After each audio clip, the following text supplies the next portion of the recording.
মীরা,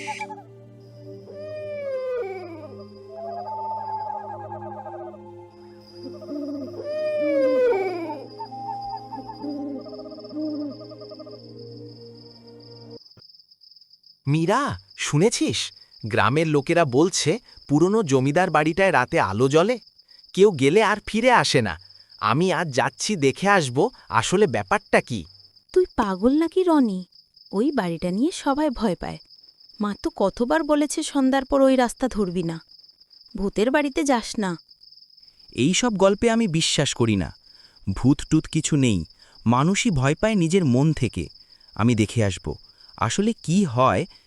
ঠিক আছে, তুই যাস, কিন্তু আমি একা থাকব না। আমি তোর সাথে যাব। যদি কিছু হয় অন্তত আমরা একসাথে থাকব।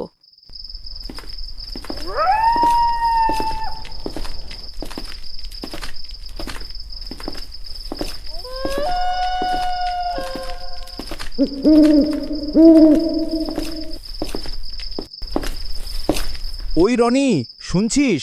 ওইদিকে যাস না বাবা। ওই বাড়ির মালিক মারা গেছিল ভয়ানকভাবে। এখনো রাতে তার আত্মা ঘুরে বেড়ায়। কাকু, তুমি চিন্তা করিও না, আমরা শুধু দেখব যে ভিতরে কি আছে। দেখ মীরা, এই হলো সেই বাড়ি। জানালায় এখনো আলো জ্বলছে, বুঝলি? কেউ না কেউ এখানে থাকেই। কেমন অদ্ভুত গন্ধ রে! মনে হচ্ছে কেউ অনেক বছর ধরে এখানে আসেইনি। তবু আলোটা কেমন জ্বলছে। তোরা যদি ভেতরে যাস, সাবধান রে। আমি একবার গেছিলাম, দরজাটা নিজের থেকেই খুলে গেছিল। তারপর কারো কান্নার আওয়াজ শুনে অজ্ঞান হয়ে গেছিলাম। কাকু, ভয় পেও না, আমরা ভেতরে যাচ্ছি, শুধু একটু দেখে আসব। যদি সত্যিই ভূত থাকে তবে সবাইকে জানাবো। ঠিক আছে, তুই আগে যা, আমি তোর পেছনে আছি। কিন্তু দরজা খোলার সময় কিছু যদি হয়, দৌড়ে পালাবো। এই দরজাটা দেখ, কেমন যেন নিজের থেকেই খুলে গেল।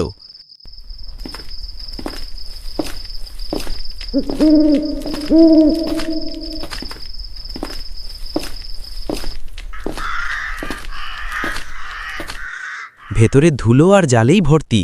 মনে হচ্ছে কেউ 100 বছর ধরে এখানে আসে নাই। রনি, থাম, শুনছিস? কেউ যেন ফিসফিস করছে। কোথা থেকে আসছে বুঝতে পারছি না, আমার গা কাটা দিচ্ছে।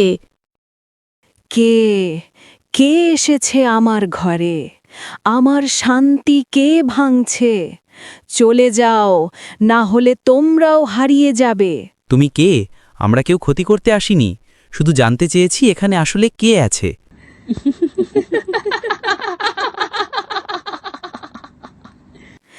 আমি এই বাড়ির পুরনো মালকিন। অনেক বছর আগে আমায় ঠকিয়ে হত্যা করা হয়েছিল। সেই থেকে আমি শান্তি পাইনি। তুমি খারাপ ভূত না? সবাই তো বলে তুমি মানুষকে ভয় দেখাও, কেউ গেলে ফিরে আসে না। আমি কাউকে ভয় দেখাতে চাই না।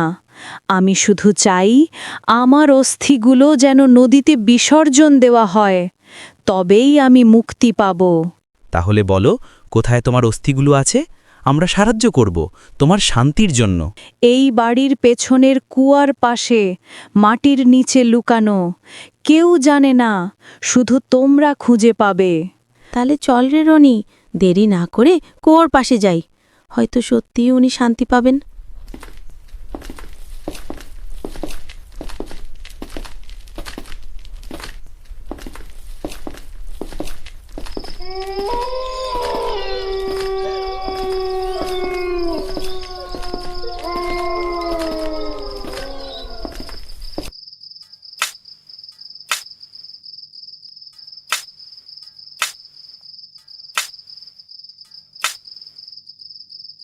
এই দেখ, মাটির নিচে একটা ছোট বাক্স। মনে হয় এখানেই উনার অস্থি রাখা। চলো এগুলো নদীতে ভাসিয়ে দিই, উনি যেন মুক্তি পান। আমি ভয় পাচ্ছি, কিন্তু করতেই হবে।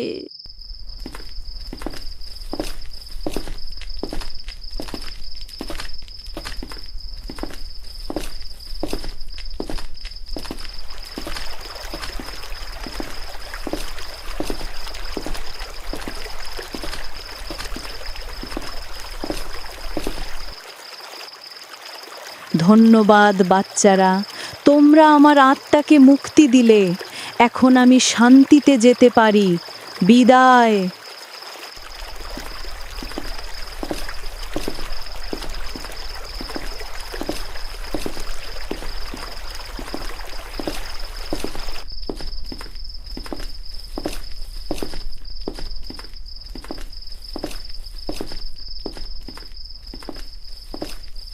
ওই দেখ, বাড়িটার আলো নিভে গেল। এত বছর পর মনে হয় সত্যি শান্তি পেয়েছে বৃদ্ধামণি। আজ বুঝলাম সব ভূতই খারাপ না, কেউ কেউ শুধু শান্তি খোঁজে।